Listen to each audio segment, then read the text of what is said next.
O episódio escolhido é o chamado de Gedeão em Juízes 6, antes de sua missão contra os midianitas. Era época de colheita, mas para Israel não havia alegria, apenas medo. As colinas estavam cheias de campos dourados, mas o povo se escondia em cavernas e fendas, pois os midianitas desciam em bandos, como gafanhotos, devastando tudo à sua frente. Entre os aterrorizados, contava-se Gedeão, um homem comum da tribo de Manassés. Aquela tarde o encontrou malhando trigo escondido em um lagar, um espaço feito para pisar uvas, não cereais. Ele o fazia ali para não ser descoberto pelos saqueadores. Enquanto o sol declinava atrás das montanhas do vale de Jezreel, surgiu diante de Gedeão um homem de aparência comum, mas suas palavras ecoavam com poder celestial. O Senhor está contigo, homem valente. Gedeão se virou, surpreso. Ah, meu Senhor, se o Senhor está conosco, por que tudo isso nos sobreveio? Onde estão todos os seus milagres, dos quais nossos pais nos contaram? Seu coração, ferido de perguntas, buscava entender como Deus permitira aquela opressão, se realmente estava com eles. E então a voz firme prosseguiu: mas nesta tua força e livrarás Israel. Gedeão hesitou. Ah, Senhor, como livrarei Israel? Minha família é a mais pobre de Manassés, e eu sou o menor na casa de meu pai. Como poderia ele, um lavrador escondido, enfrentar exércitos poderosos? Seus limites estavam diante de seus olhos, como muralhas intransponíveis. Mas o anjo respondeu com mansidão: certamente eu serei contigo e derrotarás os midianitas como se fossem um só homem. Essas palavras, faladas como promessa viva, encontraram um espaço de fé no coração de Gedeão, mesmo ainda pequeno. Em um gesto de reverência, Gedeão pediu por um sinal. Preparou uma oferta de carne, pão e caldo e apresentou-a ao homem misterioso. Ao tocar com a ponta de seu cajado, fogo subiu da rocha e consumiu o alimento. O visitante desapareceu naquele instante. Gedeão, tremendo, murmurou: ah, Senhor Deus! Vi o anjo do Senhor face a face. Mas naquele momento, Deus falou-lhe com voz tranquila: paz esteja contigo. Não temas, não morrerás.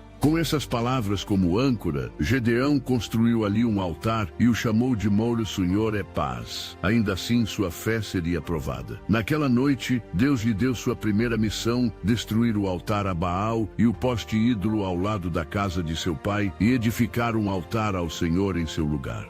Gedeão, com medo das consequências, obedeceu, mas fê-lo durante a noite, em segredo. Ao amanhecer, a cidade estava em alvoroço. Quem fez isso? Clamavam. Logo descobriram: fora Gedeão. Mas Deus já despertara algo maior que o medo nele. Josias, seu pai, defendeu-o com sabedoria: se Baal é Deus, que por si mesmo contenda. Com isso, Gedeão ficou conhecido como Jerubaal, o que luta contra Baal. O coração daquele homem tímido estava se moldando para liderar. Logo, os midianitas e seus aliados se ajuntaram no vale, numerosos como gafanhotos. Em resposta, o Espírito do Senhor veio sobre Gedeão, que tocou a trombeta. Homens de Israel vieram de várias tribos, prontos para lutar. Mas Gedeão ainda buscava confirmação. Ele colocou um novelo de lã ao relento. Se houver orvalho só sobre a lã, e em toda a terra seca, saberei que me salvarás, disse. Pela manhã estava molhada a lã e o chão seco. Ainda inseguro, pediu o inverso na noite seguinte. E Deus, paciente, atendeu de novo. O Senhor conhecia o coração de Gedeão e não o recriminou. Ele sabia que era necessário transformar aquele agricultor receoso em um guerreiro confiante, não por força própria, mas pela presença dele. Deus estava dizendo a Gedeão, e a nós hoje, que fé verdadeira não ignora o medo, mas avança mesmo assim, confiando na direção de Deus. Essa história ecoa nos nossos dias. Quantos de nós, como Gedeão, nos escondemos em lugares apertados, motivados pelo medo, pela dúvida, pela sensação de que não somos capazes nem dignos do chamado que sentimos que Deus tem para nós. Mas o Senhor continua a dizer: vai na força que tens, não porque somos fortes por natureza, mas porque Ele caminha conosco. Se nos dispusermos a ouvi-lo, mesmo em meio às incertezas, veremos com o tempo que sua paciência é maior que nossas hesitações e que grandes livramentos começam com pequenos passos de confiança.